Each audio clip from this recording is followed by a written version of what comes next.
Hello, hello. Akhil Bharatiya तुंबे संघटनेमधनं बोलतोय. बोला ना सर. आमचे जरा 3-4 पोरं म्हणजे नाही का 4-5 पोरं लग्नाचे राहिलेत, हा. मोकार तुंबलेत नाही का. बोला की त्यांचे नाव वगैरे डिटेल द्यावं लागतील तुम्हाला.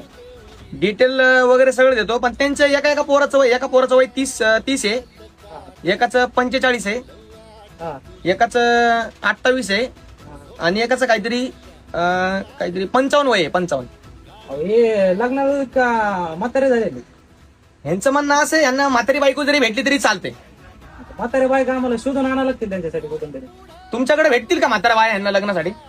म्हातारे आता यांचे वयत म्हणलं यांच्यापेक्षा डबल व्हायचे त्यांना बघावं लागतं, कारण हे तुंबलेले आहेत असे बस. असं काय करू नका, आमचे पोरं लय तुंबलेत, लिमिटच्या बाहेर तुंबलेत. त्यांचं म्हणणं असं आहे की बाबा म्हातारी, आंधळी, पांगळी, शिंबडी, लंगडी, खुळी जशी भेटन तशी भेटू द्या. तुमच्यासाठी करावं लागेल आम्हाला, आता शोधायला लागतील, गुगल वर बघावं लागतील म्हातारे बाय आहेत काय. हा, तुम्ही तेवढं बघा. आमचे पोरं लग्नाची बी राहिलेत आणि एवढे तुंबलेत, काय सांगू तुम्हाला, सांगू नाही शकत एवढे तुंबलेत. आता मग लवकरात लवकर त्यांचे डिटेल मला पाठवून द्या व्हॉट्सअपला. मी त्यांच्यासाठी चांगल्या तुम्हाला त्याचा बायोडाटा पाठवतो. त्यांच्या तुम्ही बायोडाटा पाठवून द्या, मी तुम्हाला म्हातारे बायांचे फोटो पाठवून देतो लगेच. चालते. म्हातारा बायाचे फोटो पाठवा, मी त्यांना फोटो फॉरवर्ड करतो आणि तेवढं लग्नाचं बी बघून घ्या. लावून टाकू, काय विषय नाही. फक्त मला त्यांचे जरा फोटो बिटो पाठवून त्यांचा बायोडाटा पाठवून द्या मला. चालते. आणि तुम्ही पण तुमचे तुंबलेले मित्र असतील ना, तर हा व्हिडिओ त्या मित्रांना शेअर करा. अखिल भारतीय तुंबे संघटना अध्यक्ष.